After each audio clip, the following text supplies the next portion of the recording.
Hi, I'm Penny Dix Astro Coach and welcome to my YouTube channel. I'm going to be giving you an overview of the astrological energies we can expect during the month of November, and then I will be doing your individual sun signs. Now, if you'd like to leap ahead straight away to your individual sun sign, then all you have to do is click on the link underneath the video and a description box drops down with a menu and you just click on the sign that you particularly want to listen to. If you know your ascendant as well as your sun sign and your moon sign, then check those out too. Okay, so what can we expect in November? Well, I think we've seen a speeding up of energies over the last couple of months, and there has been some quite tricky astrological energy. And we've noticed as well in general in the world how things have got quite tense again. There's restrictions. That's courtesy, I'm afraid, of Saturn in Capricorn.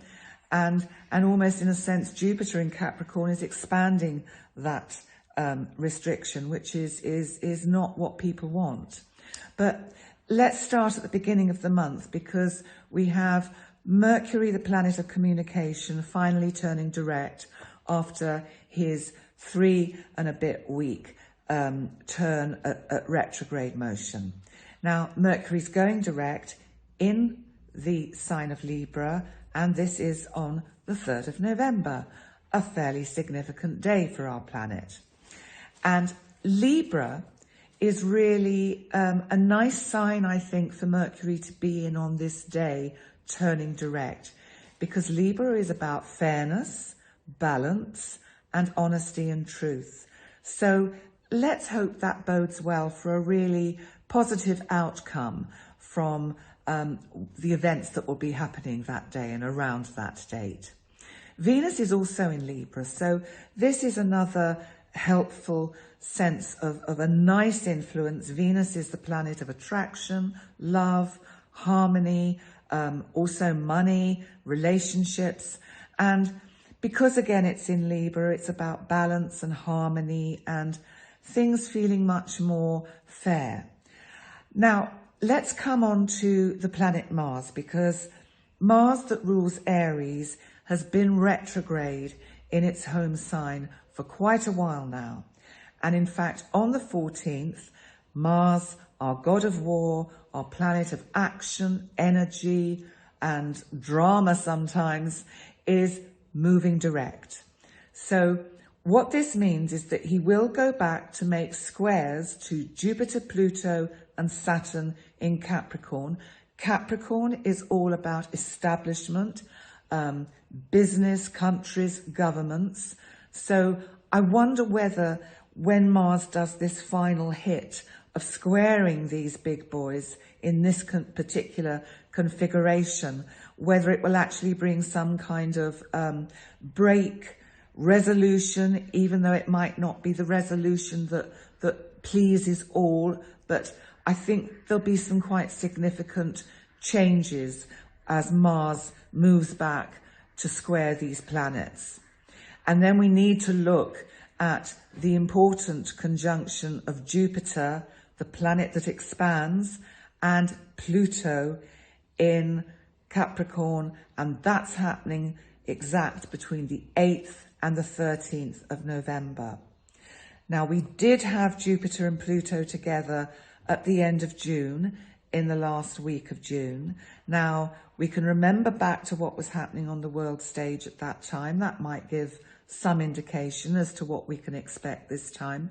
You have to remember, Jupiter expands. Jupiter can also be luck and opportunity, but Jupiter can also expand things that are not good.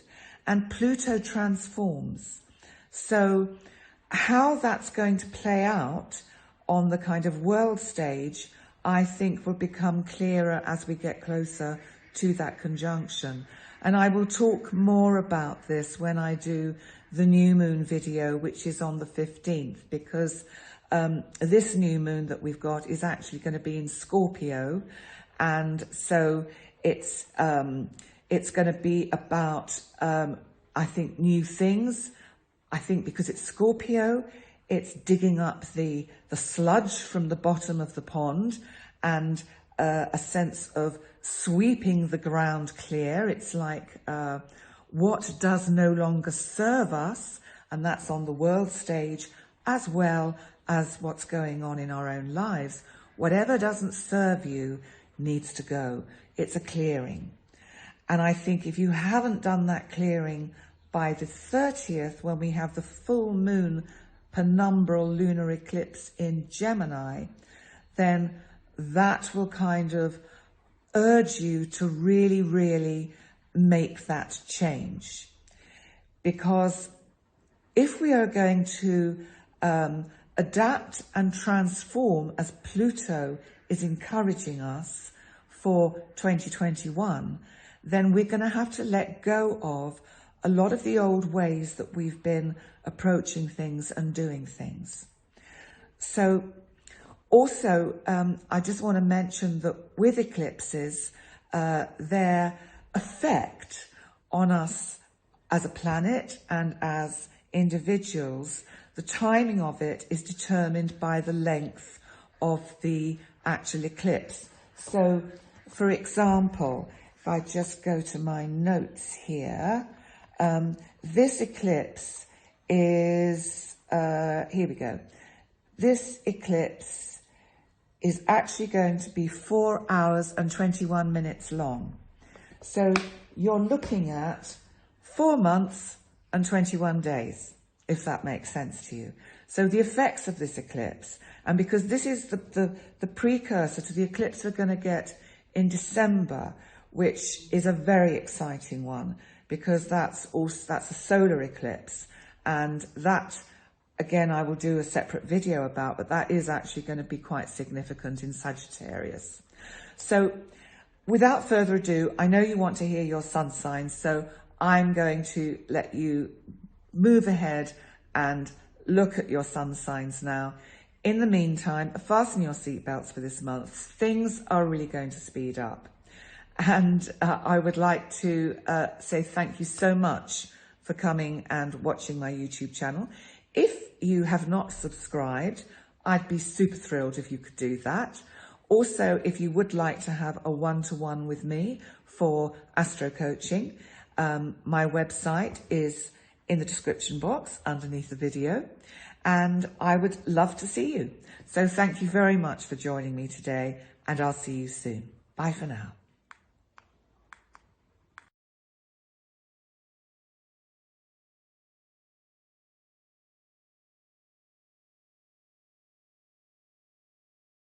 Hi, Aries. I'm Penny Dix Astro Coach, and welcome to my YouTube channel and your astrology for November. Let's start with the significant relationship in your life. Your 7th house has had quite a lot of interesting action with Mercury retrograding through there over the last few weeks. It may have felt a bit like Groundhog Day as you find yourself in the same situation over and over again and repeating yourself and repeating conversations. Well, that's going to shift, and I hope you've made the most of it, and I hope you have resolved whatever it was that Mercury was encouraging you to go back and look at, because by the 11th, Mercury will be back in Scorpio and your 8th house of other people's money and transformation. So with Mercury in Scorpio, at this point in your 8th house, he is going to be also opposing Uranus in Taurus in your 2nd house on the 17th of November. So just have a think back to what was going on about 3.5 weeks ago, because we had the same opposition. Remember, Uranus expands, Uranus kind of shocks and is revelations. So what unexpected or surprising events happened for you to do with income and money, or property even, because you might expect a similar kind of conversations to come about to do with joint finances, to do with property and living and working, but quite a lot going on in that area. And if we come to Mars that's going direct finally in your first house of Aries, and of course Mars, as you know, is your ruling planet, our god of action, energy and enterprise, and Mars is going direct again. So life is going to really speed up for you, Aries. You are going to be super busy. So I hope you're getting enough sleep, because it could be quite a ride. Okay, but let's actually now have a look at what's going on in your house of career, your 10th house of Capricorn, because I think that's seen a lot of ups and downs and changes and transformations over the last few, well, quite a long time really, over the last couple of years more significantly, because of the presence of the big boys, Jupiter, Saturn and Pluto. Now, on the 8th, between the 8th of November and the 13th, Jupiter and Pluto are going to be conjunct at 22 degrees. And that was the degree that Pluto was conjunct with Saturn in middle of January. Now, I bring that up because Jupiter and Pluto are going to be at the same degree. Now, when we had it in January, Saturn restricts and Jupiter expands. So whatever you were being held back on in terms of your work at that point now has a chance to move forward, and I think really, really take off. There could be some lucky breaks and lucky opportunities. And let's also look that we have a new moon on the 15th, again in Scorpio, in your 8th house. So there is an emphasis this month on finance and joint finances. So the new moon in Scorpio on the 15th is going to be giving you an opportunity to sort of tweak the small stuff and perhaps try and just get that into some kind of more cohesive order. And Venus, remember, is in Libra, your 7th house, and she will be there shedding light and love on your significant relationships. And that's going to just kind of counterbalance the difficult times that Mercury has probably given you whilst he's been retrograding through your 7th house. Also, I want to mention that Neptune goes direct on the 29th.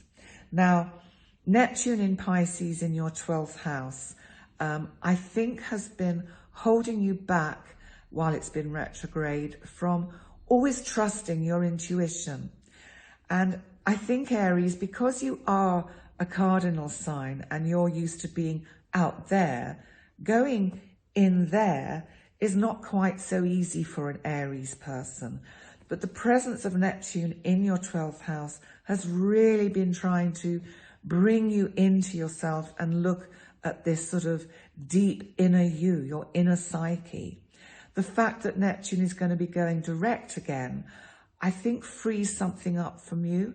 I think maybe you'll find that you're more able to get a sense of actually your intuition is correct, is good.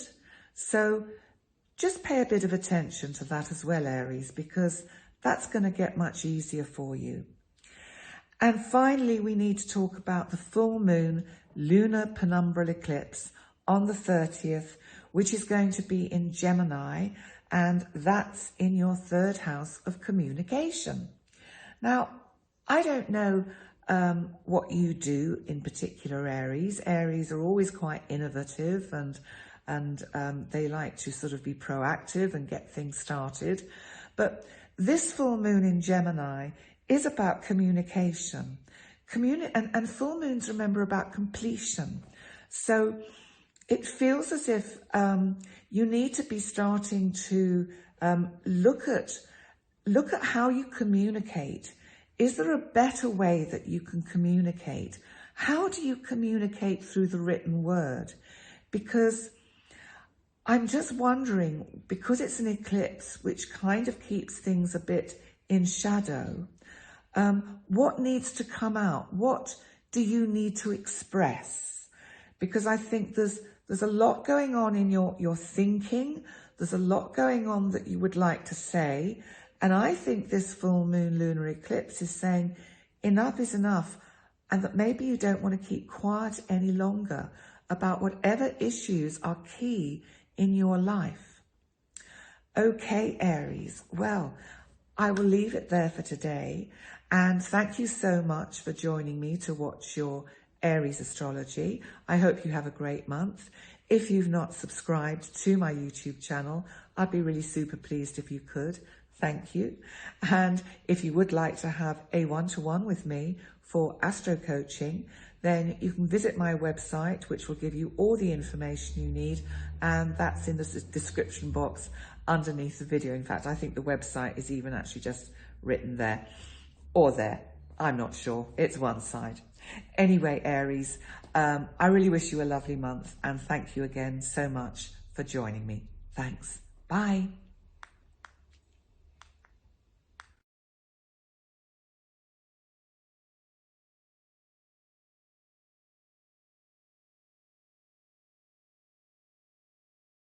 Hi Taurus, I'm Penny Dix Astro Coach, and welcome to your November astrology for the Sun in Taurus, the Ascendant in Taurus, or the Moon in Taurus.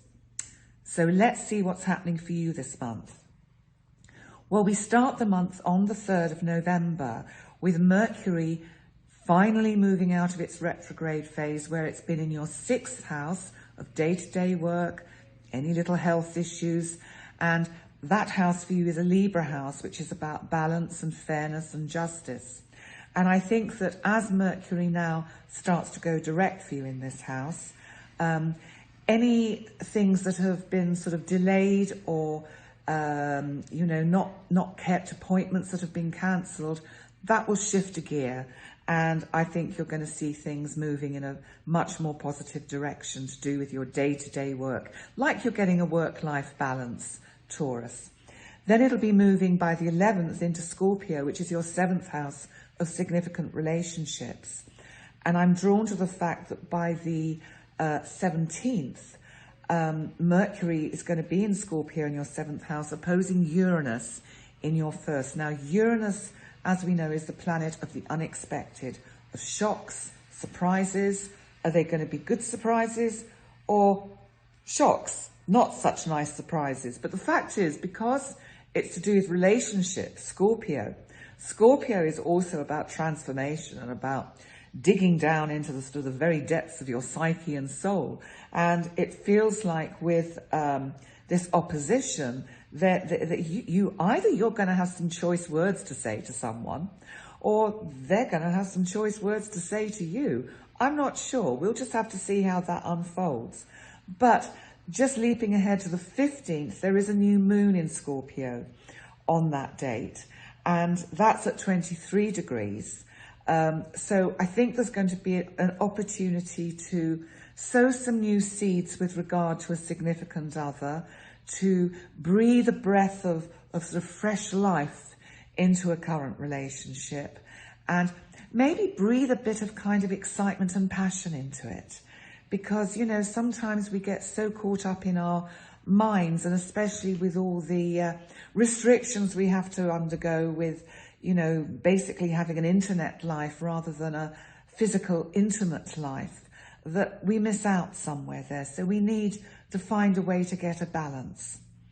But let's move on to your 9th house, Taurus, where we have the big boys, Pluto, Jupiter and Saturn, because they've been in this area of your chart for some time now. And this has been all about you expanding your knowledge and your learning about subjects that are dear to your heart. And I would imagine you've become quite a master of certain subjects that you're passionate about over the last couple of years. And that's all credit to you because you've worked hard. I think you've honoured the boundaries and the restrictions that Saturn has given you.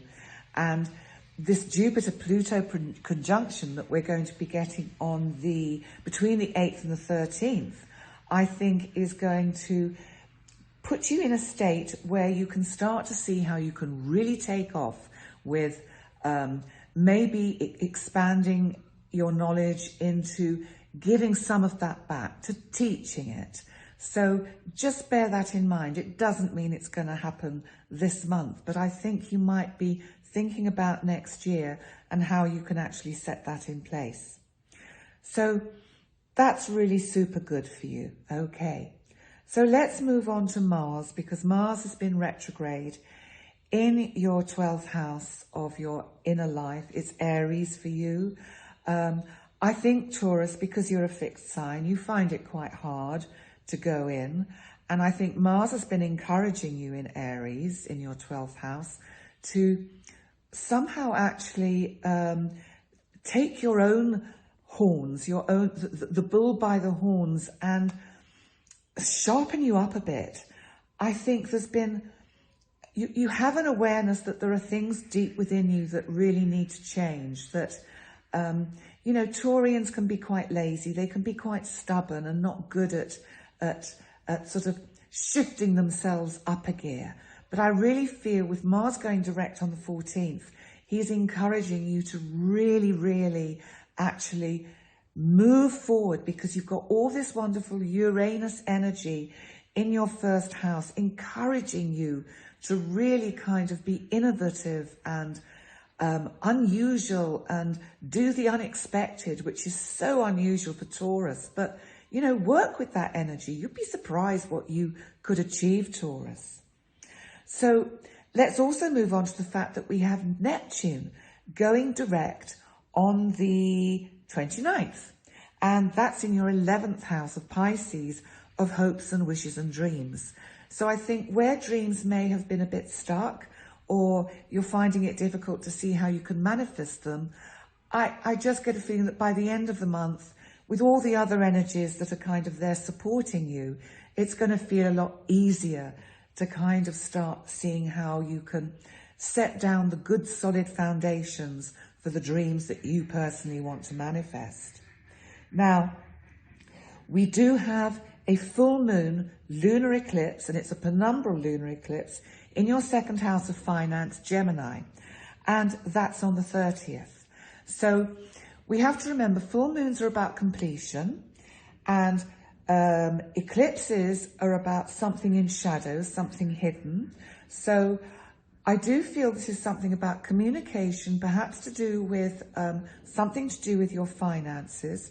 I think because it's an eclipse, it may mean that there is some delay around something that to do with your investments and your finance that can't quite be set in place yet. But you may be getting news about it through documents or emails or writing around that time.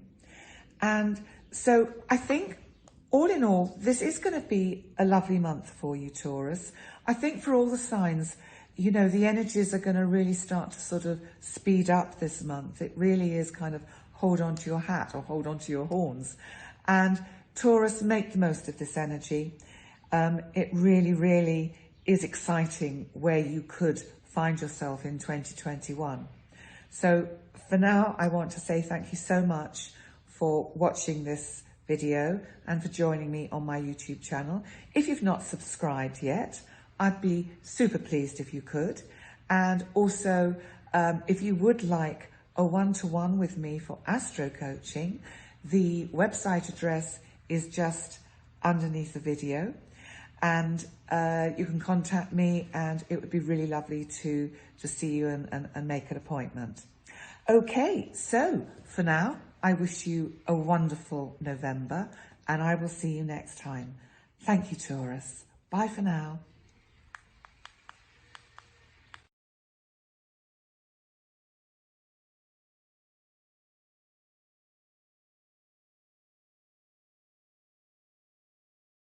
Hi, Gemini. Welcome to your November astrology. I'm Penny Dix Astro Coach, and this is for Sun in Gemini, Ascendant in Gemini, or the Moon in Gemini. Okay, well, Gemini, we have your ruling planet Mercury, of course, has been retrograde, and he has been retrograde in your 5th house Libra for the last few weeks. And he's finally going direct again on the 3rd of November.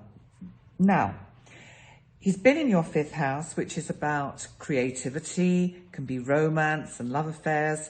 And so I think if there's anything that you've been creatively involved with, Gemini, then now's the time to kind of put the finishing touches to it. Because by the 11th, Mercury is going to be in Scorpio in your 6th house.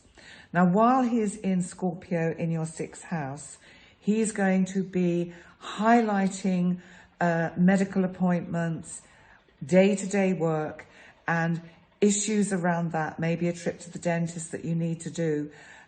So that's something you're going to need to pay attention to.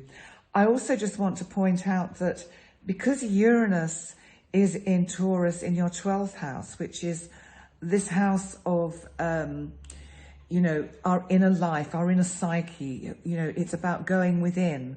It can also be about restriction and feeling just kind of hemmed in and penned in and imprisoned in a sense.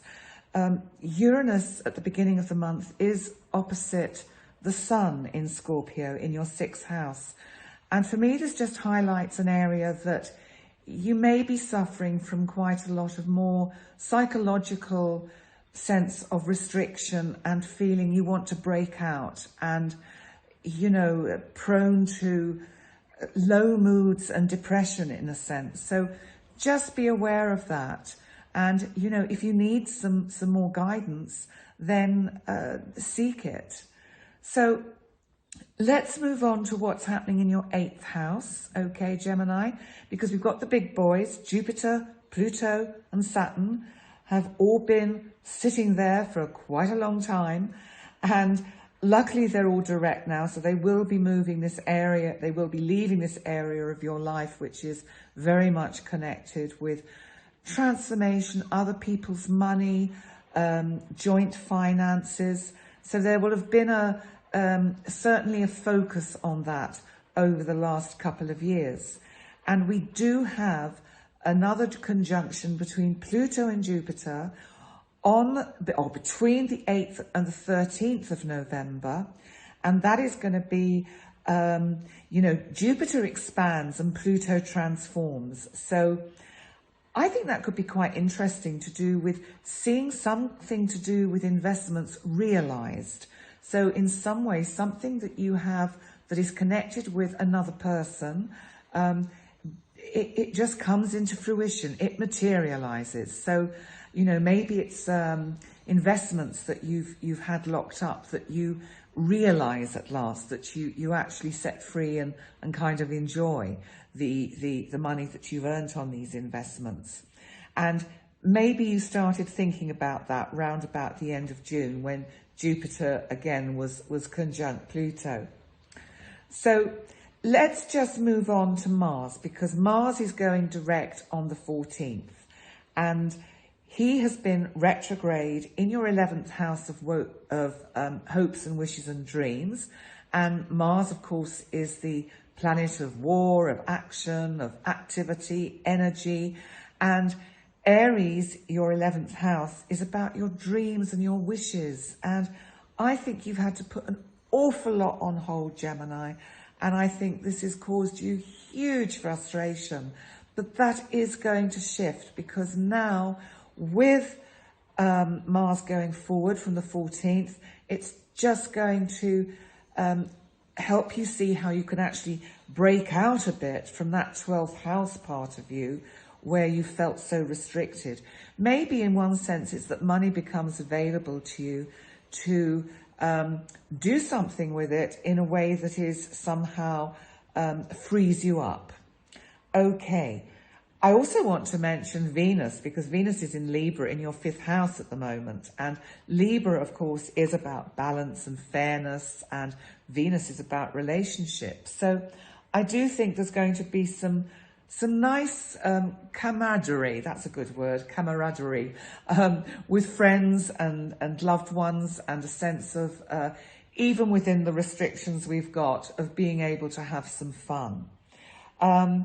We need to also look at the new moon and the full moon this month, because on the 15th, we have a new moon in Scorpio, and that is in, again, your 6th house of health and day-to-day work. Now, a new moon is bringing new opportunities. So I think it's giving you an opportunity to perhaps see where you can look again at any issues to do with the sort of the running of your day-to-day activities and how you can transform them, how you can think outside the box, Gemini, and actually find a different way, because we've all got to endure the restrictions, and they seem to have no foreseeable end at the moment, that you've got to find another way to work, that it's no good fighting against it all the time, Gemini. You are going to have to find a way to adapt with it. And, you know, because Uranus is opposite your 6th house in Taurus, and Uranus is going to be opposed again by Mercury in Taurus round about the 17th. I really feel this is about you waking up. You need to wake up and actually look at some very innovative and different ways to run your business. Let's move on to Neptune, which is going direct on the 29th.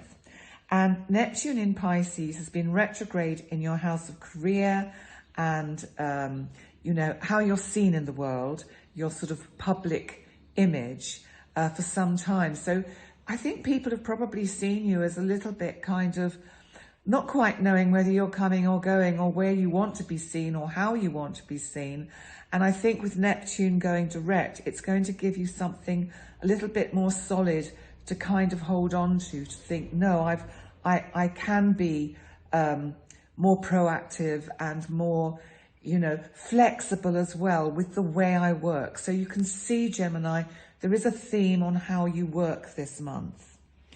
And then if we finally come to the full moon, which is in Gemini, of course, your sign, and it's a full moon penumbral eclipse, lunar eclipse, on the 30th in your sign. Now, because you're a sign about thinking and communication, this full moon is about revelations, I think, and you having some personal aha moments. I think you're really going to start to think outside that box and actually see that there are many different ways that you could actually kind of manage the next few months of how life is unfolding for you in a way that is more comfortable for you.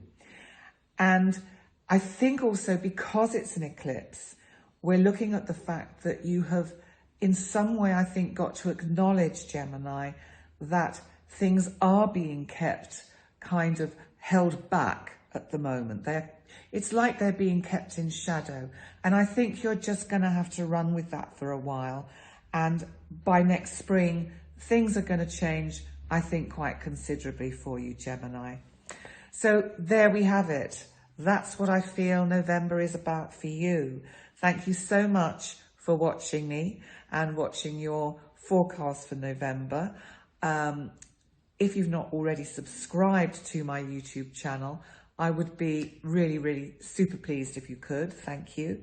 And if you would like to have a one-to-one with me for astro coaching, you can visit my website. It's written down here somewhere, and it would be really lovely to see you. But in the meantime, I'd like to say thank you again very much for watching. Have a great month, and I'll see you next time. Bye for now, Gemini.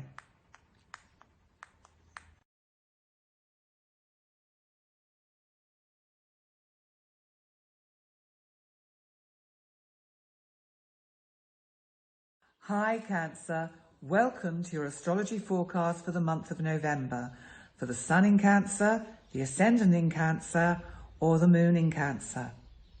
Okay, so on the 3rd of November, we have Mercury that has been in Libra in your 4th house of home and family, finally going direct. Now, I think whilst Libra has had Mercury there going backwards, it's been quite difficult to keep the peace and the balance with family members. So you may have had to do some quite tricky kind of diplomatic negotiating, because Mercury has also been squared by Saturn, Pluto and Jupiter in your 7th house, Capricorn, of significant others. And this represents, you know, the most important relationship or ships in your life. And so there really has been a real feel of tension and being pulled in different directions, and as if you haven't got enough bits of you to spread around everyone who wants a piece of you. But don't worry, because by the 11th, Mercury will have moved into Scorpio and back into your 5th house. So you can have some time finally to start actually focusing again on your creativity, the projects that are close to your heart, Cancer. And by the 17th, where we have the Uranus in Taurus in your house of hopes and wishes, once again opposing Mercury in Scorpio, I think you could be surprising a few people by actually really setting some very firm foundations for a project that you want to, get off the ground, and a very, very good chance of actually that manifesting.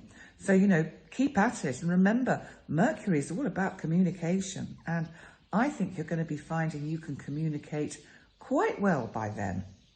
So before we move on from your 7th house, however, we do need to look at the fact that we have got a Pluto-Jupiter conjunction between the 8th and the 13th.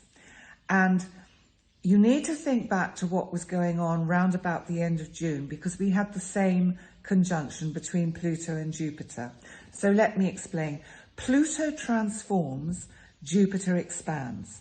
Now, Jupiter can expand in a positive way or a negative way. Now, this is in the area of your chart, as I say, to do with the significant relationship in your life, your nearest and dearest. And I'm wondering whether this is very much about your awareness that you really do need to redraw the boundaries. You need to set down different rules between each other, in the sense that you don't get too caught up in each other, because Cancer, you can be so, you love holding on to things. You're not so good at letting go. And maybe your partner just needs to just push back a bit and have their space too to do their stuff. And I think this Pluto part of the chart is very much about transformation in your significant relationship. And Jupiter also can be bringing some luck into it, so that there is actually an opportunity for this to really kind of transform. So let's see what else is happening on, because you have also got Venus in Libra in your house of home and family. So Venus will be pouring oil on troubled waters. So where there may have been some friction with loved ones and family members, Venus is going to be actually just making things calm down. And also you may feel like giving some more attention to your home, making it more beautiful, redecorating, doing some DIY, but certainly Venus is about kind of really more paying attention to making things beautiful. And we need to also look to the fact that Mars in Aries, and Mars rules Aries, and Mars has been retrograde for several weeks now. Mars is going direct on the 14th, and it's in the part of your chart to do with your career and your public image. So I think you've been kind of hiding your light under a bushel for a few weeks, and you've just been holding back a bit and maybe biting your tongue, as I said, with that Mercury in Libra. And I think Mars going direct is going to give you quite a surge of energy to push forward with your ideas, Cancer, to start seeing some of your projects manifest. Now, we need to look also at the fact that Neptune is going direct on the 29th. And he's going direct. Now, Neptune is very much about dreams, and it can be about our inner world. It can be about fantasy. It can also be our psychic abilities. Now, it's in your 9th house, Cancer. So I think, what I really feel is that with Neptune going direct, you really do need to pay some attention to the element that you belong to, water. If you're struggling with feelings and emotions and stuff that's going on in the family or with friends, then take yourself out. Go and find a river, a lake, the sea, and just enjoy being in the present with that element that you belong to. And I think if you do that and kind of almost meditate on the symbolism of Neptune, who basically is also very much a watery planet, you can get in touch with some wonderful insights into yourself and actually feel that you can really allow that intuitive side of you to come to the fore again, so that you can start creating how you want the next few months to pan out for you. And we must also look at the new moon and the full moon for this month, because we have a new moon in Scorpio, and that's going to be on the 15th. So this new moon, you know, it's in this house of creativity for you and projects. So, you know, if there's been something that you've put on the back burner, bring it, you know, forward, put it on a ring at the front and turn the heat up, because I think you really need to inject some energy into that. And this new moon is giving you the opportunity to do that. And then we have a full moon penumbral eclipse on the 30th, and that's in Gemini, and that's in your 12th house. Now, the 12th house is about your inner world. It's about who you are and all the private parts of yourself that other people don't get to see. And Cancer, you can be very good at keeping this part of you hidden. Now, with a full moon, this means we shed light on areas, because it's Gemini, to do with how we communicate. This can also be, Cancer, how you communicate with yourself. What is your self-talk like?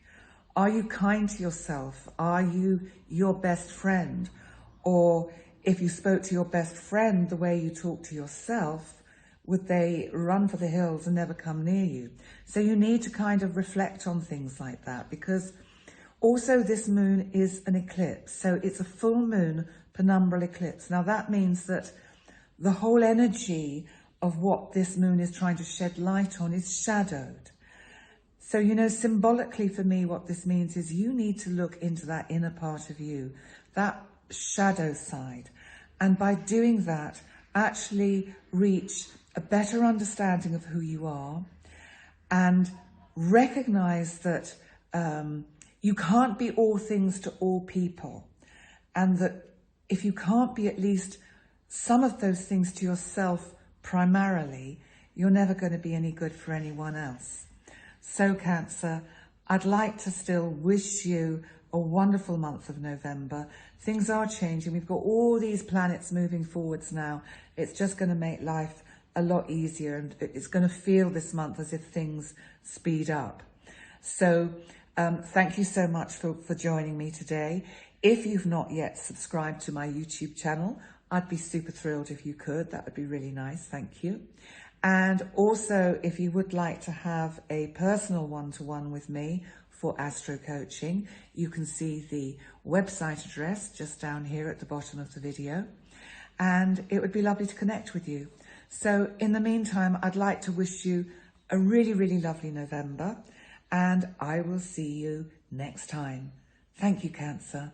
Bye for now.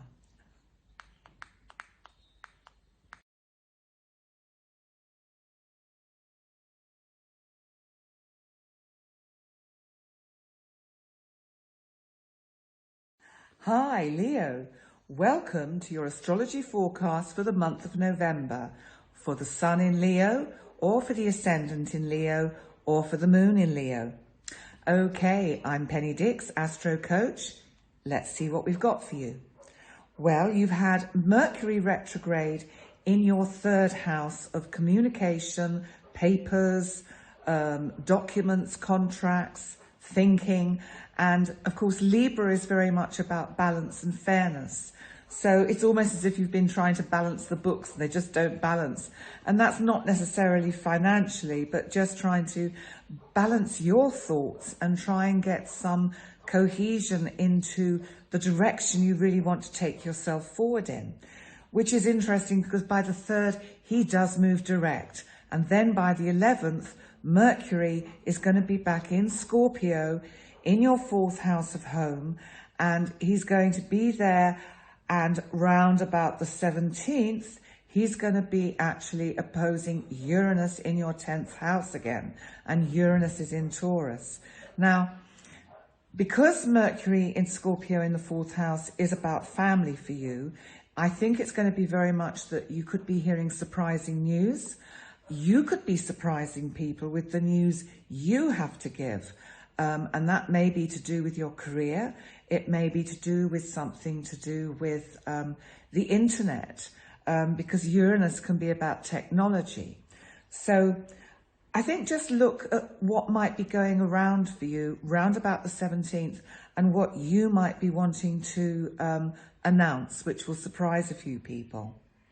Now, I need to just move back to Mercury for a moment, because Mercury has been at the moment squaring Pluto, Jupiter and Saturn in your 6th house Capricorn.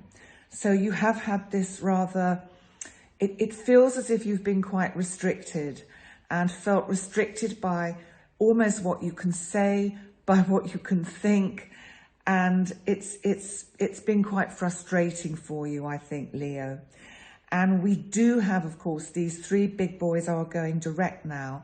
And between the 8th and the 13th, Jupiter and Pluto are going to be conjunct in Capricorn in that 6th house of yours. So I think there is some kind of transformation for you here, courtesy of Pluto. Jupiter, I think, is bringing in some energy and expansion, and maybe a sense of freedom, because I think perhaps maybe you've had niggling health issues which have restricted you and held you back. And I think by the 8th and, towards the 13th, you're going to start feeling that you have more freedom of movement for yourself personally.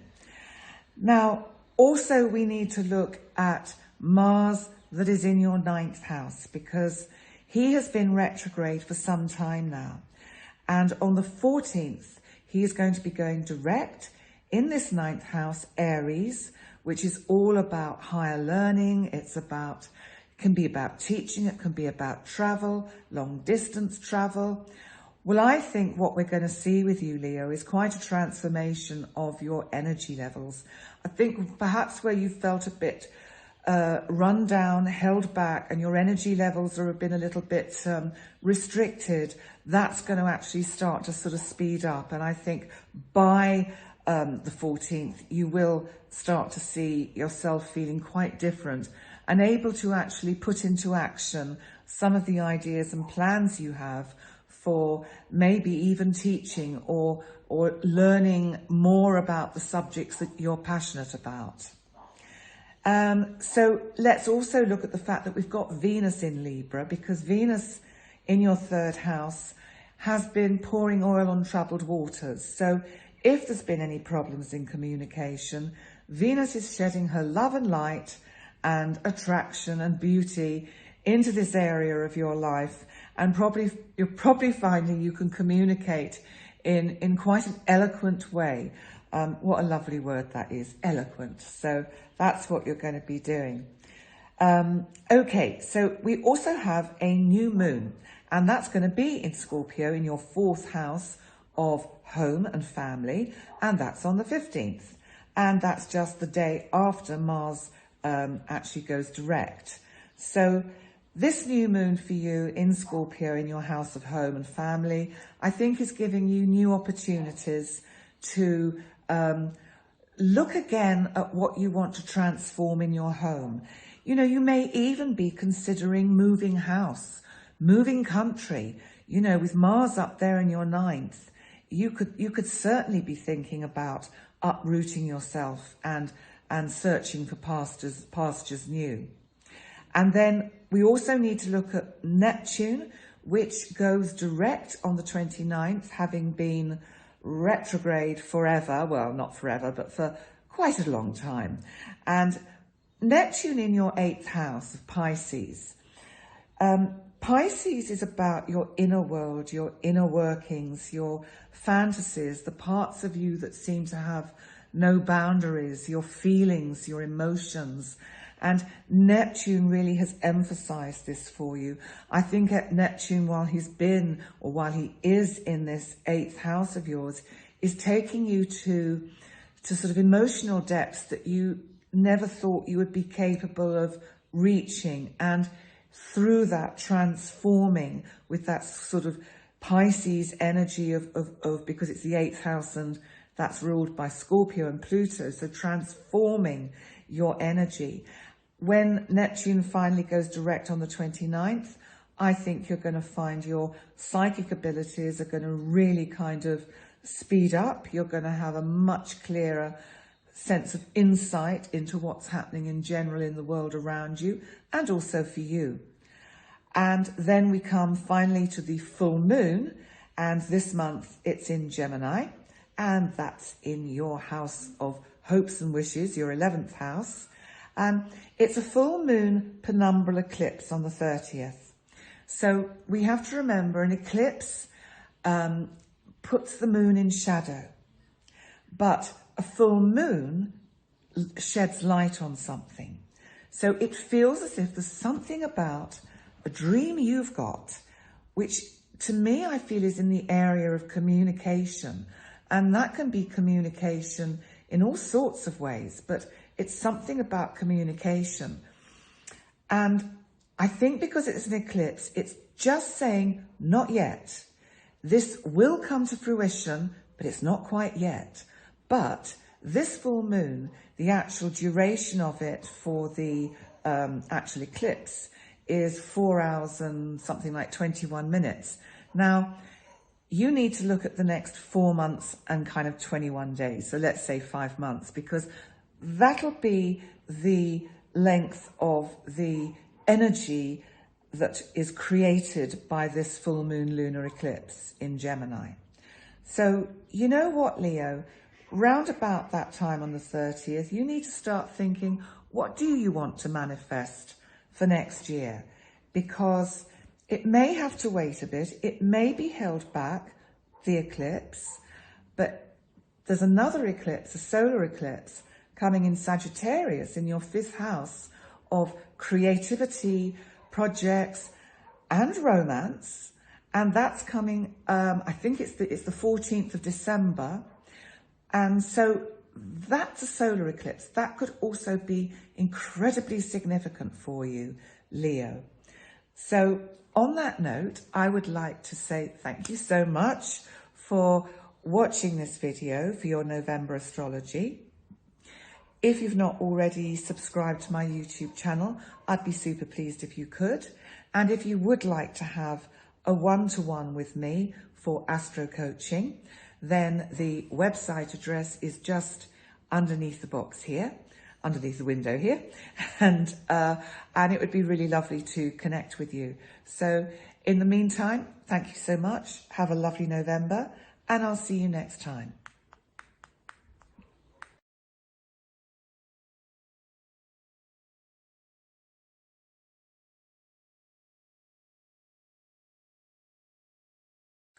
Hi, Virgo.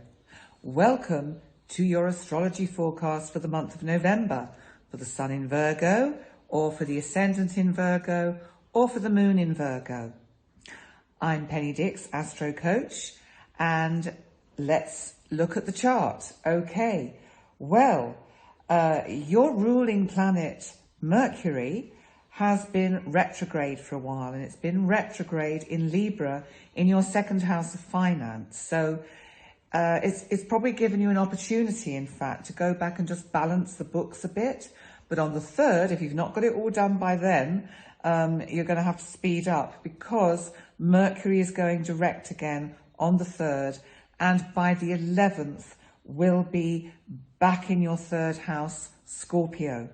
So once he's back there, I think it's going to fire up your sense of what you want to say. I think there are issues you feel quite passionate about, Virgo, and with Mercury in this third house of yours, you are going to be able to, I think, really make people listen to you by what you have to say, especially around the 17th of November, when Mercury is going to be opposed once more by Uranus in Taurus.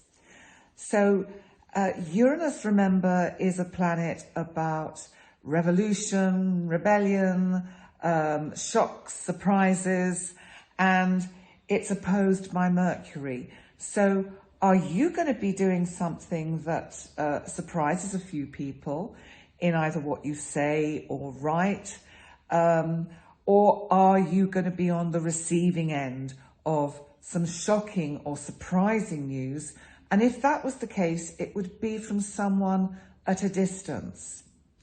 So let's also move on and look at what's been happening in your 5th house, because you've had this really emphasized for the last 2 years, really, with both Saturn, Pluto and Jupiter there. And it's a Capricorn house, which is about stability, it's about foundations, it's about government, it's about, you know, your resources, and to do with creativity. Now, for you, Virgo, it's very important when you get involved in creative projects that you dot the I's and cross the T's and make sure you've got a really good foundation for what it is you're trying to create. And it's going to be really interesting for you between the 8th and the 13th of November, because we will have Pluto conjunct Jupiter. Now, you'll have got a glimpse for what this means back at the end of June, because they were also conjunct then in your 5th house. Now, Pluto transforms, Jupiter, remember, expands. Now, Jupiter can expand in a positive way or a negative way. I just think this is something to do with the project, and maybe you're going to have some eureka moments where you start to really see things falling into place with maybe something you've been working on. But I do see quite a breakthrough happening at this time. Let's also look at the fact that Mars is going to now go direct in your 8th house of other people's money and transformation. So this is an Aries house for you. Mars rules Aries. Mars is the god of war, action, energy. And you may now have the energy and the impetus to put into joint finances to maybe tweak some details that had eluded you so far. And you may be even thinking about investing, moving your money around in some way, or your assets. So, and it's to do with other people. It may be something to do with joint finances.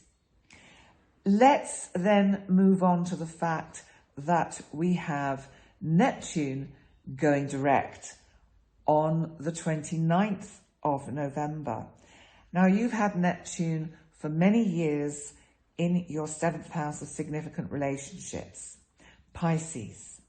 So this has meant that partners for you have seemed perhaps a bit elusive. They've been hard to pin down. It's felt like there's no boundaries. And, you know, Virgo, you're actually quite keen on boundaries and routine. It's quite important for you. So that Neptune in your 7th house has really been kind of playing havoc with your routine. But Neptune is going direct. So I think that you will begin to see a shift in the energies to do with your significant other, and that things will perhaps look a little bit more positive moving forward. Now, we mustn't forget that we have a new moon on the 15th, and that's going to be in your 3rd house of communication, and it's Scorpio. So this is giving you another opportunity to start something that you haven't finished, or to even progress or get to a point where you feel you're closer to completion. It's giving you this opportunity, because by the time of the full moon in Gemini, which is a full moon penumbral eclipse, and that's going to be in your 10th house of career and your public image, then things are going to shift a bit then, because, you know, the full moon, remember, sheds light on things. It can be completion. Gemini is about communication, writing, thought. It feels as if there's something that perhaps you've been working on, a project that is nearing completion. But the eclipse is just holding you back a bit. It's still saying, no, it's not quite ready. It's not quite yet the right time. And the length of this eclipse in real time is about 4 hours, 21 minutes. Now, you need to think about 4 months and 21 days, because in a sense, the next 4 months, the energy of this full moon lunar eclipse is going to be with you. So you can keep coming back, revisiting and working with this energy as you try and get your plans off the ground. And bearing in mind it's to do with communication. It may be how you communicate out there to the public. Certainly with Uranus in Taurus opposing Mercury down here in your third house, there could be some quite significant surprises. And as I say, perhaps to do with travel. But I think it's certainly going to be an interesting month, Virgo. So for now, I'd like to say thank you so much for coming and viewing this video for your month of November. If you've not already subscribed to my YouTube channel, I really would be super pleased if you could. It would mean a lot. And if you would like to have a one-to-one with me for astro coaching, you can see the website address just at the bottom of this video. And in the meantime, I wish you a lovely November, and I will see you next time.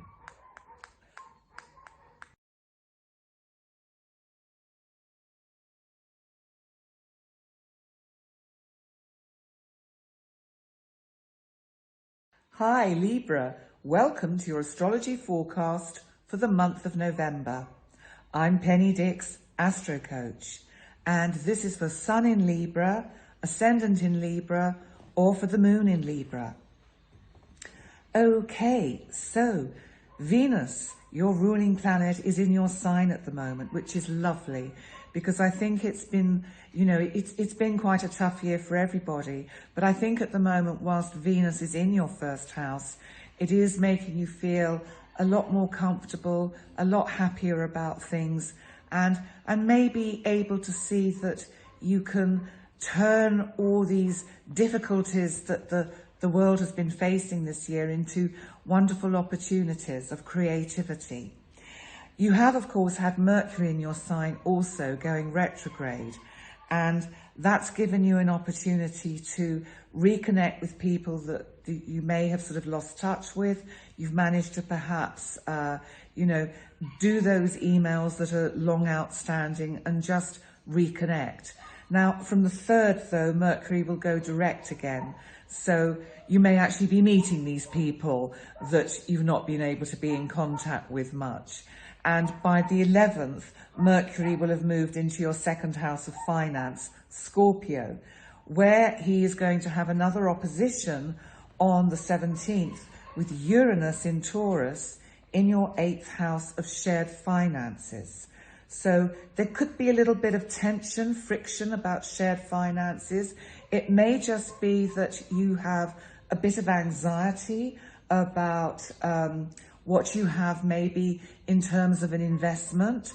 So we don't know what will be happening with perhaps at the markets at that time, but we could hear startling news, which could be positive as well as it being not so positive, because Uranus, just because it's a planet of surprises, doesn't mean necessarily that it's a bad surprise, but it will certainly perhaps make you sit up and take notice.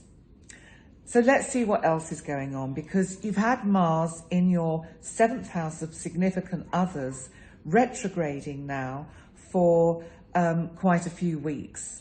And Mars on the 14th is going to be going direct.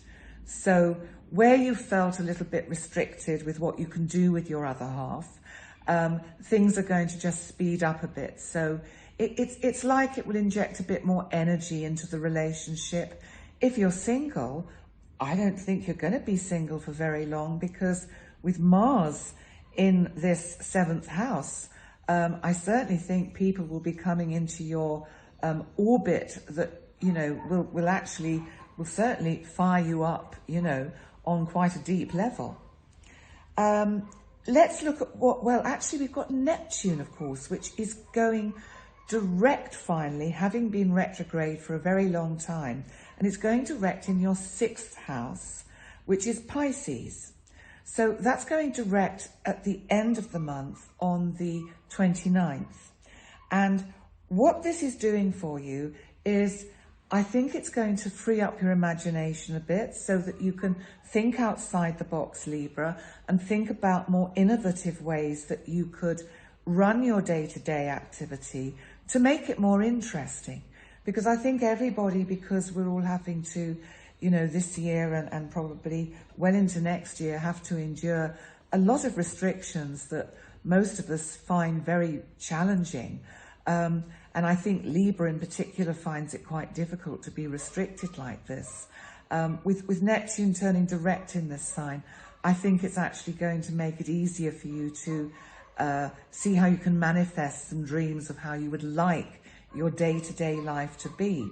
Because if we go down to your 4th house, Capricorn, of home and family, you of course have had the big boys there for quite some time. And that's Jupiter, Pluto and Saturn. Now I want you to think back to the end of June, because at that time we had a conjunction between Jupiter and Pluto. So whatever was going on with you with regard to your living arrangements, your home, your family, there may have been, you know, again, surprises and transformations, and there could have been additions to the family even with Jupiter there.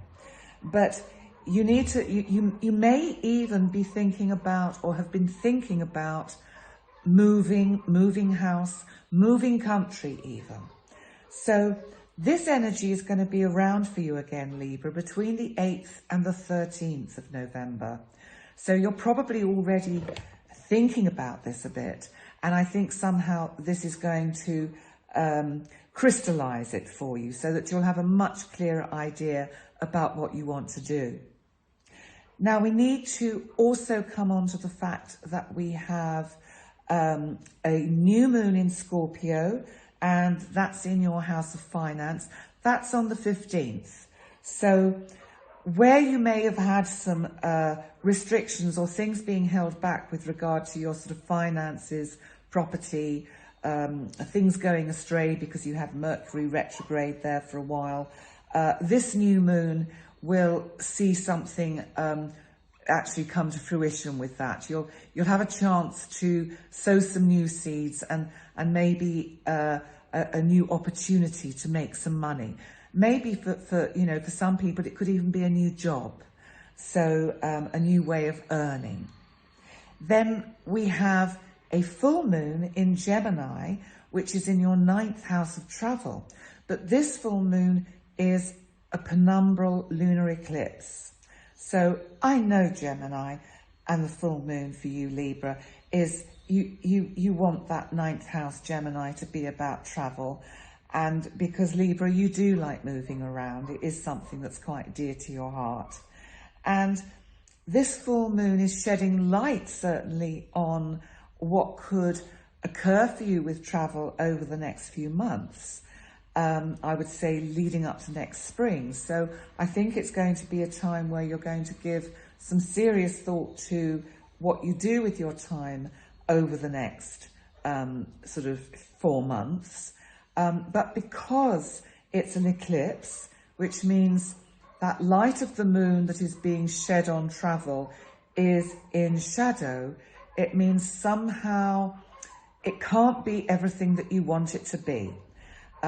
I think we know why that is. I mean, obviously we can always do things if we really truly want to do them, but we have to balance it with your Libran wisdom of fairness and justice with what is actually appropriate as well, Libra. So on that note, I'd like to say Thank you so much for coming to watch this video. And if you've not already subscribed to my YouTube channel, I would be super happy if you could. That'd be really great. Thank you.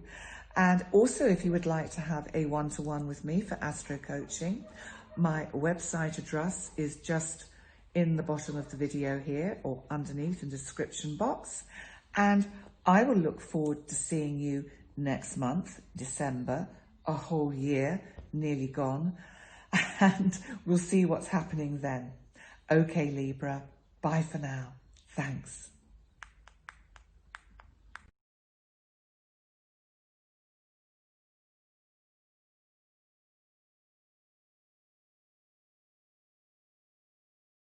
Hi, Scorpio. Welcome to your November astrology for the Sun in Scorpio, the Moon in Scorpio, or the Ascendant in Scorpio. I'm Penny Dix Astro Coach, so let's get on with your astrology for November. Okay, well, I suspect you've been doing a little bit of inner reflection because Mercury has been retrograde in Libra in your 12th house. And I wonder if you're beginning to actually see things in a more balanced way, in a more honest way. So perhaps you're being honest with yourself about certain things that may have been going on in your life. And that's going to change from the 3rd when Mercury speeds up again and goes direct. And he will be going back into your 1st house of Scorpio by the 11th. So then I think everything you've reflected on whilst Mercury has been back in your 12th house will have borne fruit for you, because I think you may have some choice words to say to a significant person in your life or significant people, because Mercury is going to come up again and oppose Uranus in Taurus in your 7th house. And I do think you are going to have quite a lot to say. You know, Scorpio, you have inner depths and inner emotions and, you know, a part of you, a sort of shadow side that most people would not want to get in the way of. And I think when you are really kind of pushed to the limits, you will come out and say what needs to be said. And especially because Juno, the asteroid of relationships, is conjunct at the moment with the Sun in Scorpio, of course, your sign. So it definitely has to be in the nature of relationships that this is about. But let's move on to Mars, because Mars has been going retrograde in your 6th house of day-to-day work, health, and service to others. Now, Mars, of course, is our god of war, and Mars rules Aries, and the 6th house for you is Aries. So we have this, there is this side to you that really likes to get things going, and you in one sense you have no time for fools. You just want to get things done and move swiftly on through projects that need to be sorted out. And the fact that Mars is now going to be going direct on the 14th, I think is going to give you more energy to get your day-to-day working life arranged in a better way. And also, if there are any niggling health matters, then Mars going direct again is going to give you the opportunity to sort these out. So I also want to mention Venus in your 12th house, because Venus in Libra, which is your 12th house, I think is going to be very nice for you, because it's going to give you a sense of being kinder to yourself and reflecting on yourself and recognizing that perhaps sometimes you are a little bit too hard on you, and that actually you are working hard at understanding yourself better. So sometimes actually, Scorpio, you need to give yourself a bit of slack. But let's move on to the big boys in Capricorn, because they are still there. They are going direct, so everything is speeding up. But namely, I want to mention both Jupiter, the planet that expands things, and Pluto, our planet of transformation. Now, for you, it's your 3rd house. Now, the 3rd house is about thought. It's about communication.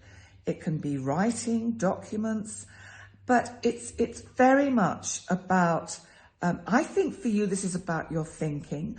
And I think your thinking is becoming much more structured.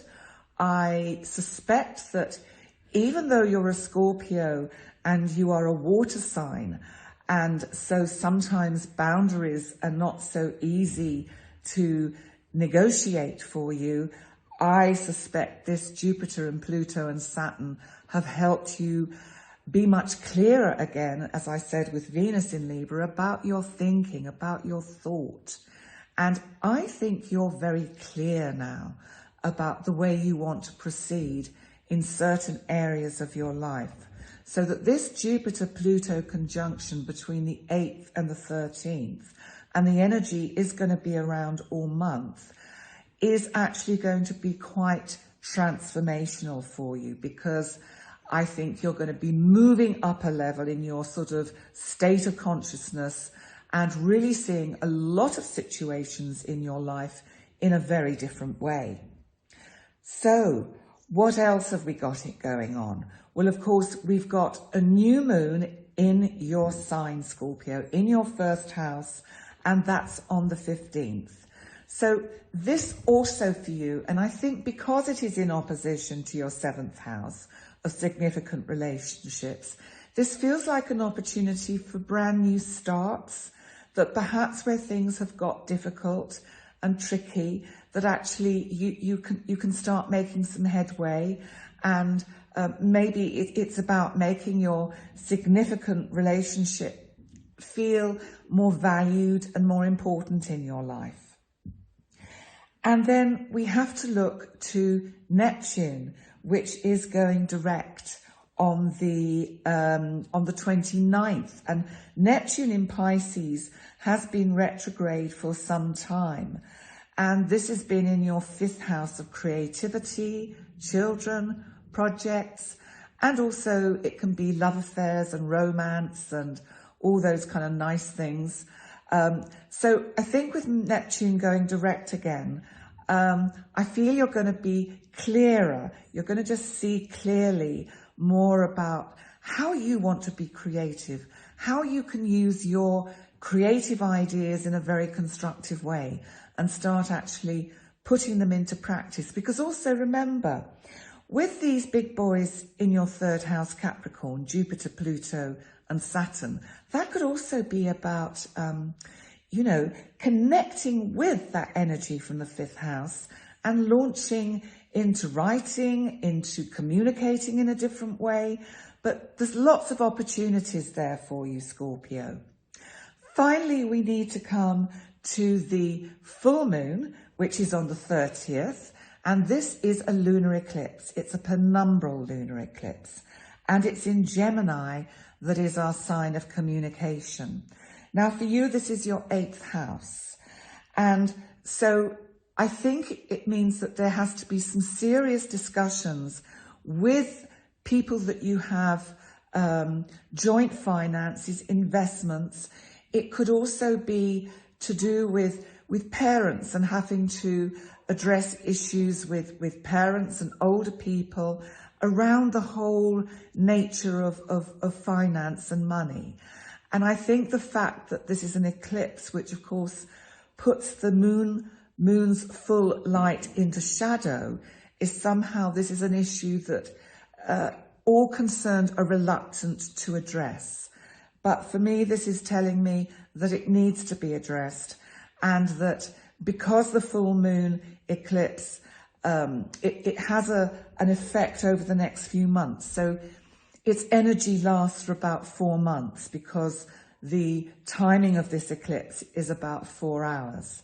So that's how we get the timing for it. So you have got time to put this in place, but it's certainly to do with joint finances, joint projects, and it can even be to do with work you're doing that you may need to, it could be that you decide now's the time to start paying into a pension, or if you're old enough, start drawing your pension. So anyway, Scorpio, I think you're going to have an interesting month, because I think there's going to be a lot of,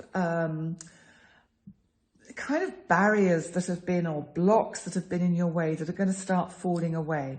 And I think you are going to really see clearly the way you want to progress forward, which really is super exciting. So thank you so much for joining me to watch your November astrology. I wish you a great month. Thank you for watching my YouTube channel. If you've not subscribed yet and would like to, I'd really appreciate that. Thank you. And also, if you would like to have a one-to-one with me for astro coaching, my website is in the little window under the box, or this side, I can't remember. And you can contact me via the website and we can arrange an appointment. And so until next month, thank you, Scorpio, and I'll see you then. Bye for now.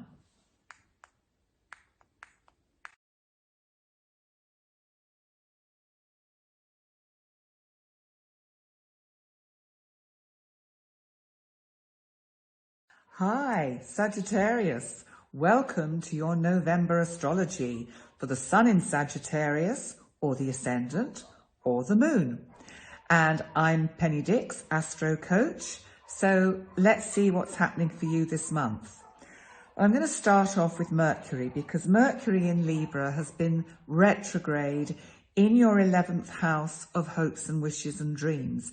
So I think because it's Libra, I think it's been given you a chance to reflect and look at some of the ideas and projects you've been dreaming up, and just trying to get a balance on whether they're actually the right thing, whether it's appropriate. So for me, I feel this Mercury retrograde has been incredibly useful. Now, Mercury is going direct again on the 3rd. And he will then, by the 11th, have moved back into Scorpio, your 12th house. And then it'll be a chance to do a bit more of inner reflection and really kind of think long and hard about things that you want to initiate in life, things you want to get started. And to evaluate, I feel, whether some of the ideas and dreams that you've had courtesy of your 11th house are realistic or not. Now, I'm curious because Mercury is going to come up to oppose Uranus in Taurus in your 6th house on the 17th. Now, think back to what was happening to you round about 3 or 4 weeks ago, because we had the same opposition of Mercury to Uranus. So whatever was coming up for you then may come up again. But I feel because it pulls in the energy of the 6th house and your 12th house, this is something about, Uranus wakes us up. It's a great leveler as well. It's the unexpected, it's shocks. And I wonder whether, because it's Mercury in your 12th house, whether you're going to be having some almost kind of like eureka type thoughts. So you may be wanting to say things to people who are, around you, things that perhaps you've not said before, but maybe you find a better way now of putting those things across. Let's also look at the fact that we've got Venus in Libra in your 11th house. So Venus is bringing in this lovely energy of beauty, and you're really seeing how you could create some beautiful things to do for the future. And I think having a sense of how you can actually manifest them and make them happen. Because of course, Venus also is about finance. So actually, maybe it's saying that you will have the money available to put some of your plans into action. Now we need to look at Mars, because Mars has been going retrograde in your 5th house, Aries, your 5th house of creativity, energy, children, romance, fun. And Mars has been going retrograde there for quite a while now. Now he goes direct on the 14th. So you're going to see with certain projects that have perhaps had to be shelved for a while, it's like the red light goes green. And at the moment, it's probably at amber because we're getting ready for Mars to kind of go ahead. And it's going to go really green light, and you can go, well, hey, here we go. with this particular project. So that's also good. It can also mean that things start moving forward for children around you. If you have children, that anything where they felt held up or blocked, those blocks fall away. So let's also look at our big boys, as I call them, Jupiter, Pluto and Saturn, who are in your second house of finance and possessions. And this is Capricorn. Now, I'm focusing on Jupiter and Pluto this month because they're going to have a conjunction, and it's going to be between the 8th and the 13th. Now, Jupiter, remember, expands. Great. It's in your second house of finance. Fantastic. What's not to like? And Pluto transforms. So I suspect you're going to find you have the funds available, even if it's a small project, but I think some funds will become available to help you manifest something that you're dreaming about. So that's going to be really interesting. And just think back to what you were doing towards about the end of June, the last week of June, because we had the same conjunction. So that'll probably give you an indication of what area of your life this financial kind of sort of luck is associated with. So what else have we got going on this month? Well, we've also got a new moon in Scorpio, and that's in your 12th house, and that's on the 15th. And it's quite nice, actually, this new moon, because it's in the 12th house, which, because it's Scorpio for you, it means there is this side to you that is terribly deep. And, you know, you can really go down into that deep, deep well of emotion and feeling and thinking. And I think sometimes that people don't see that about you, Sagittarius. They see you getting out there and very proactive and very energetic, and they don't realize that you do have this very private, quiet side to you that can get really very deep about things. And the new moon, I think, is going to give you some lovely moments of really seeing how new ideas that come to you, that have come whilst you felt restricted and kind of a bit sort of alone, how these ideas can now actually bear fruit. So a good new moon for you on the 15th. Now, on the 30th, we have a full moon, and that's going to be in Gemini, in your 7th house of significant relationships. So that's going to be very interesting for you, Sagittarius, because it is a full moon penumbral eclipse. So that means even though it's in your house of significant relationships, so this would be your, you know, the person in your life that is most important to you.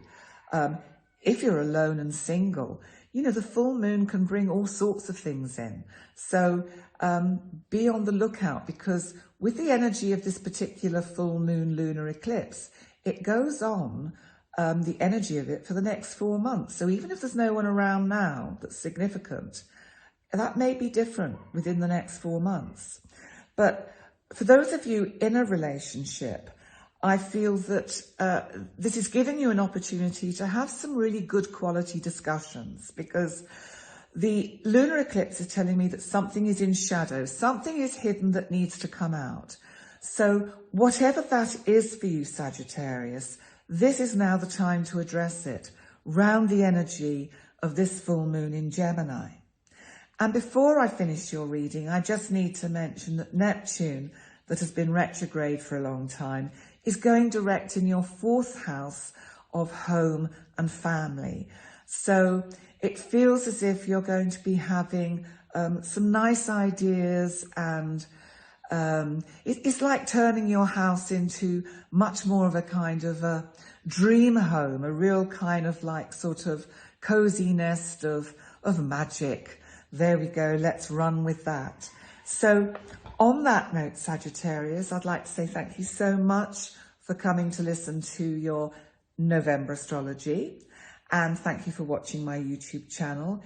If you've not subscribed to my YouTube channel and would like to, that would be fantastic. I'd really appreciate that. And also, if you would like to have a one-to-one with me for astro coaching, my website is in the address box underneath the video, or this side. I can never remember which side it is, one of them.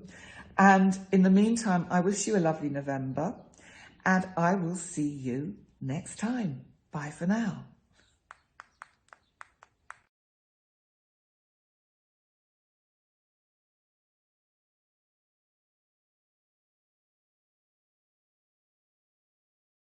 Hi, Capricorn. Welcome to your November astrology for the Sun in Capricorn, the Ascendant in Capricorn, or for the Moon in Capricorn. I'm Penny Dix Astro Coach. Let's start with Mercury, because Mercury is retrograde in Libra in your 10th house. So this is the area of your life that is connected with your career and your sort of public image. And Libra, of course, is great because Libra is about balance and fairness. And I think that's something that you are very keen on, Capricorn. You don't like injustice and, you know, being a traditional sign. And, you know, it's important to you that things are just. And Mercury going backwards, I suspect that this may have been an opportunity to go back and address situations that have needed to be ironed out to do with your career.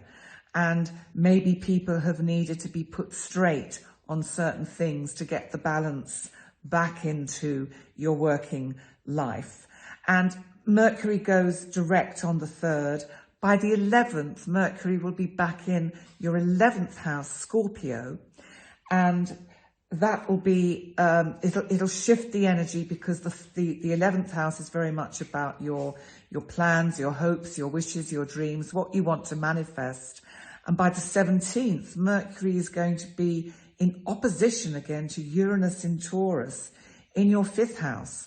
So I'm wondering what ideas you're coming up with, which, unusual for Capricorn, could quite surprise or shock people. But I just feel you've got some ideas sort of, you know, bubbling away underneath that may come to fruition at that sort of time, especially as we've got this new moon on the 15th in Scorpio. And that's just a few days before the Mercury-Uranus opposition. So what are you cooking up, Capricorn? Because it could be quite interesting. And that could be in any area of your life, really, because with the 5th house where Uranus is being Taurus, it could be about work, but it could also be something creative. It could be about relationships even. So let's watch that space, eh? Now, also you have got Venus in Libra in your 10th house. So that's going to be just giving you a nice sense of feeling very settled in what you're doing work-wise, business-wise, that you're going to feel quite good about that. You're going to feel positive and confident when you're in the public eye. So nice energy there. Let's move on to Mars, because Mars has been going retrograde in Aries in your 4th house of home and family. And he's going to be going direct again on the 14th. So you can see it's quite an action-packed month this month, with planets going direct and, you know, sort of oppositions again. It's you know, we've had extraordinary energy this year. But your home life and your family life with Mars there may have been some friction with family members, and maybe Mars going retrograde has given you an opportunity to heal some of those wounds, especially as you've got Chiron, the wounded healer, in your 4th house of Aries, and he is opposed at the moment by Venus in Libra. So actually Venus is bringing in, I think, some of the healing energy to Chiron down there. And with Mars going direct on the 14th, I think you're going to be able to see a way forward and see that the sort of the difficulties that perhaps you've had with family members are going to be a thing of the past. So we now need to look at the big boys that are in your 1st house, and don't you know it, Pluto, Jupiter and Saturn. So let's see what they're up to. Well, in the last week of June, we had a similar conjunction in your first house between Jupiter and Pluto. So whatever that was about for you, we have the same conjunction again this month, mostly between the 8th and the 13th. So Jupiter, remember, expands and Pluto transforms. I do actually, as it's the first house, very much feel this is something about how we all experience you in the world, Capricorn. And I think because you're such a hard-working sign and you will have taken the lessons of Saturn very seriously, you will be transforming in a very positive way. Just watch that Jupiter in your first house, though, Capricorn. It can increase the waistline.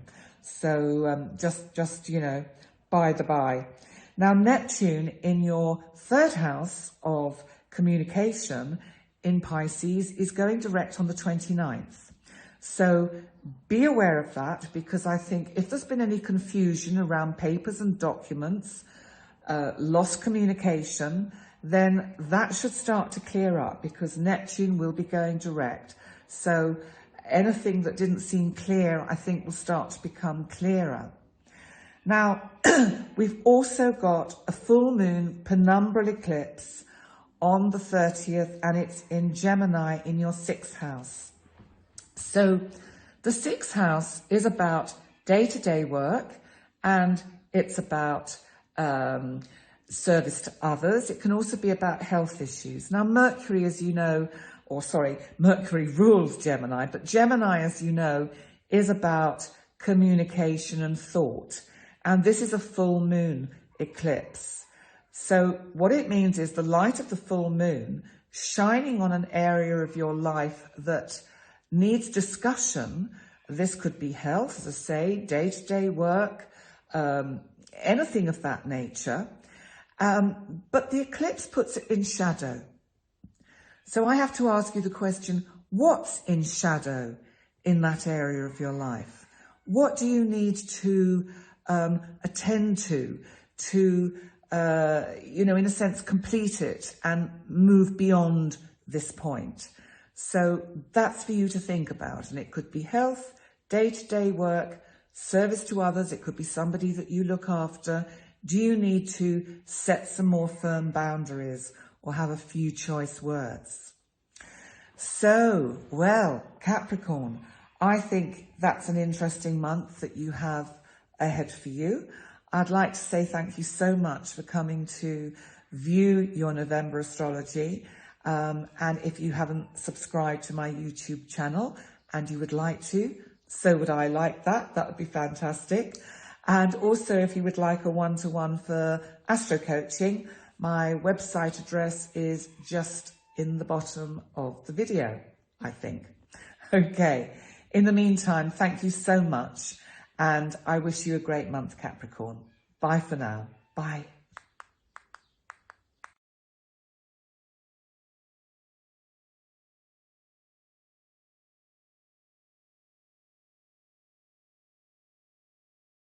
Hi, Aquarius, and welcome to your astrology for November, for the Sun in Aquarius, the Ascendant in Aquarius, or for the Moon in Aquarius. I'm Penny Dix Astro Coach. So I'm going to talk about your 9th house first, which is your house of higher learning, of travel. Not that any of us have been doing much of that lately, or if we are, it's rather difficult, but Mercury has been retrograde there. So maybe that slowed you up a bit on anything that you've wanted to do travel-wise. But it's a Libra house for you. So it is about fairness and balance and kind of justice. And if you've also perhaps been involved in anything to do with either teaching or a course maybe you're doing, or some kind of sort of, online course that you might have been pursuing, then Mercury retrograde has given you a chance to just go back over that a bit and make sure you've got the kind of the gist of it.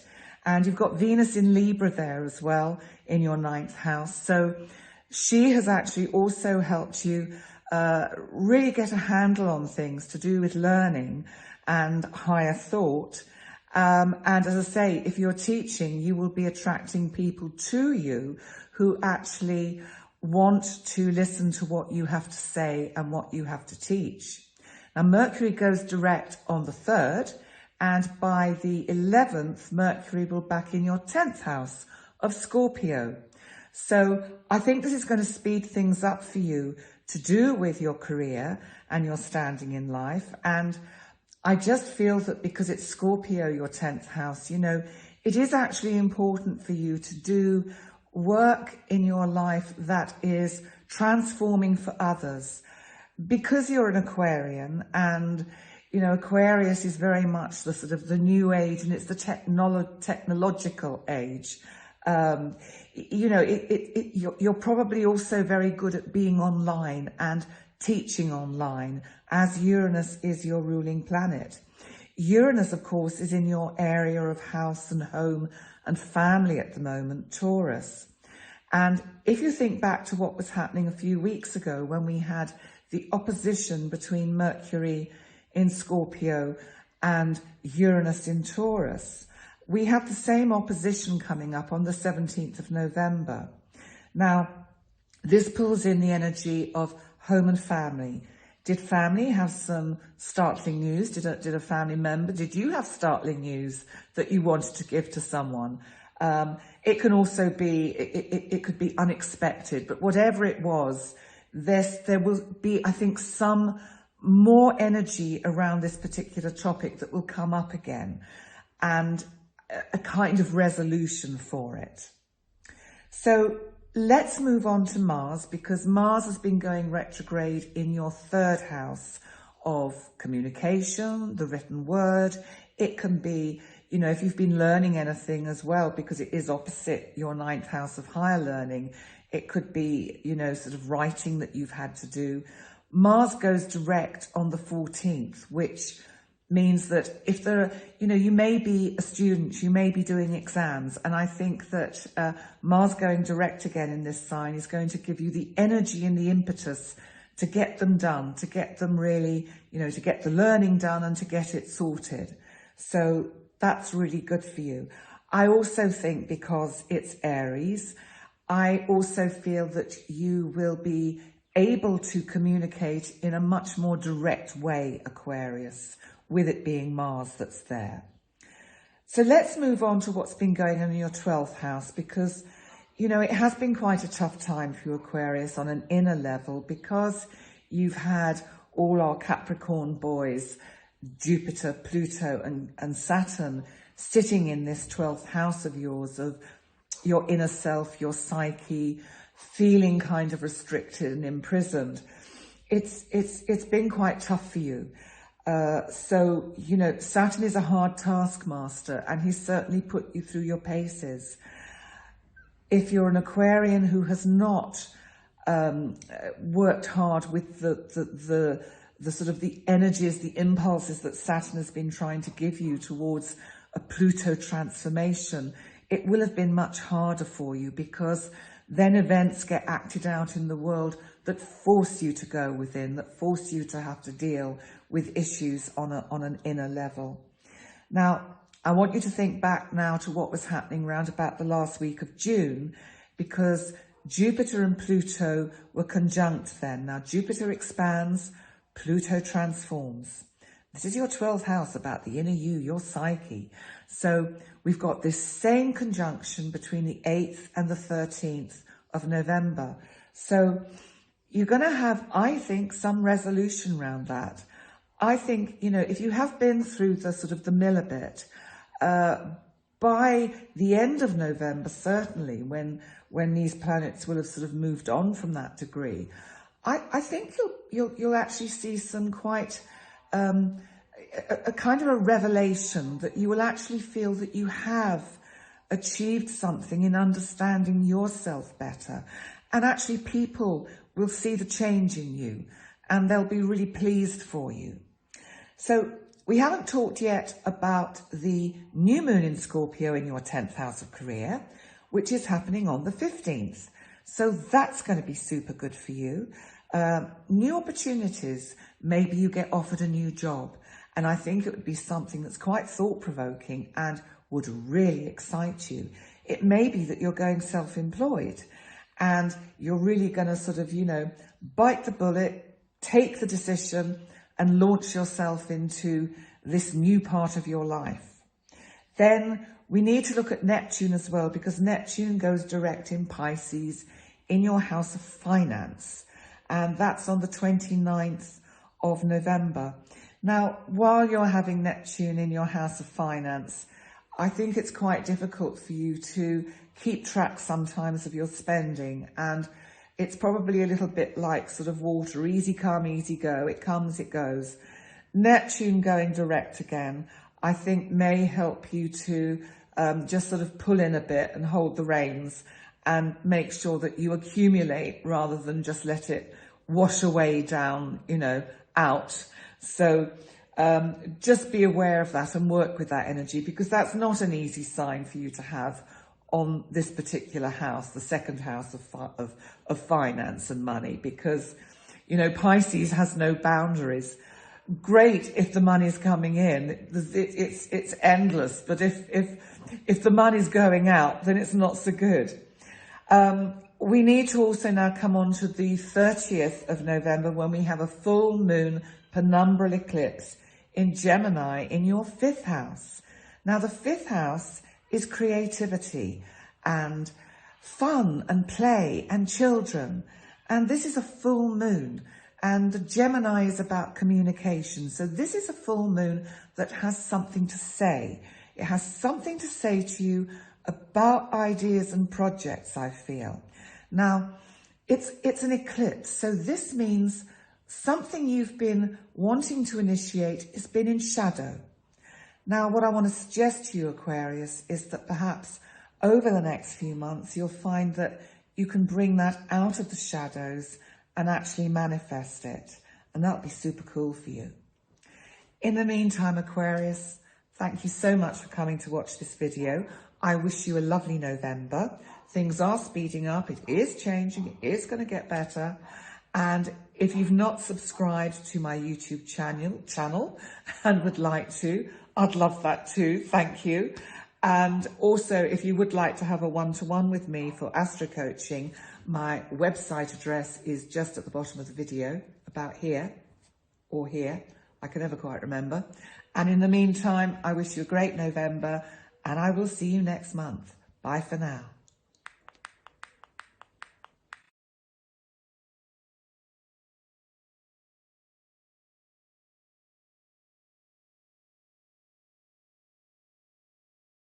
Hi Pisces, and welcome to your astrology forecast for November. This is for the Sun in Pisces, the Ascendant in Pisces, or the Moon in Pisces. I'm Penny Dix, Astro Coach. Okay, so we've had Mercury retrograde, which I'm sure you're aware of, and it's been retrograde. It's gone out of your 9th house and back into your 8th house. That's Scorpio into Libra, so Mercury is in Libra when we start the month. On the 3rd, Mercury is going direct again, which will be a relief for a lot of people.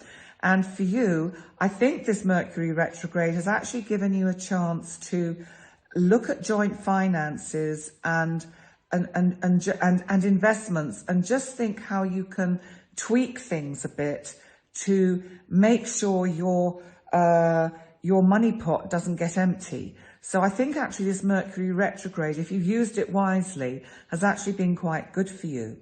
And by the time Mercury goes back into your 9th house of travel and learning, which will be on the 11th of Scorpio, you're going to be kind of more busy again with learning stuff. I think it's going to be journeys of the mind for you, Pisces, and journeys of learning, although I'm sure if you could, you would do literal physical journeys, as most of us would at the moment, but we just can't always do it.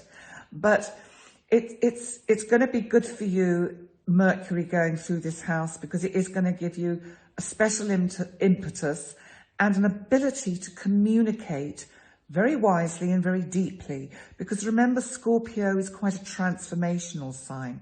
And I do feel with Mercury here for you in the 9th house, it's actually going to be help you positively communicate. And if you're a teacher, then you're really going to be getting your point across, Pisces. So let's look at what else is going on, because actually on the 17th of November, Mercury is going to be opposing Uranus again in Taurus in your 3rd house. Now, a few weeks ago, we had the same opposition. So you'll have to think back to what was happening around about mid-October as to what area you can expect to be affected by this Mercury-Uranus opposition, because it tends to bring unexpected surprises, shocks. You may have got news or information or, news that shocked you, that upset you. I think what this will bring, this new opposition, is an opportunity, in fact, for it to be resolved.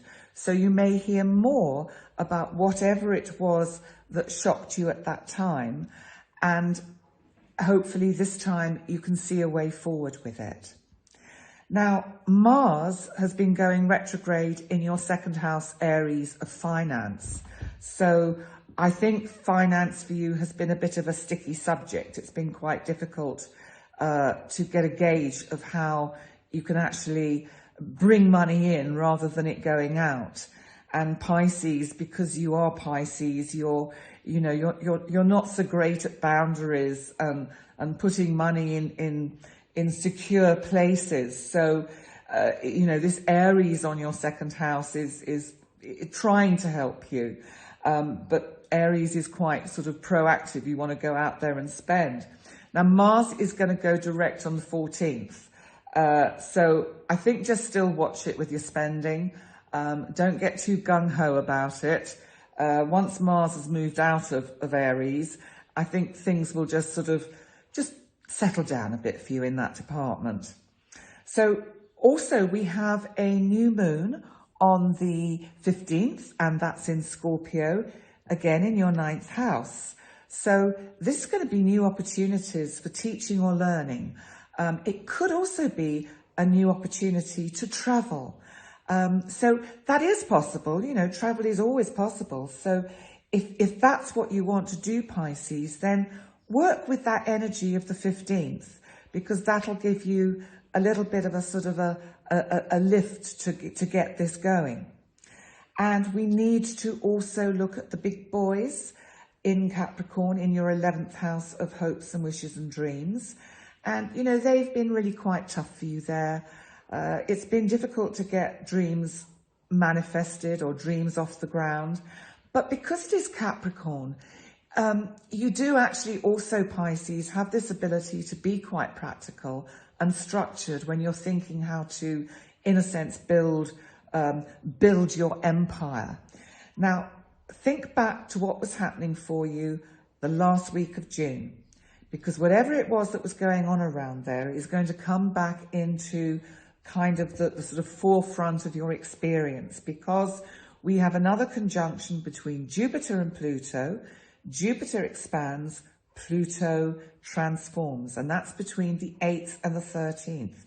So whatever was going on for you that last week of June, if you were creating something, building something, initiating something, because Capricorn is cardinal, so this is a part of you that can actually initiate things.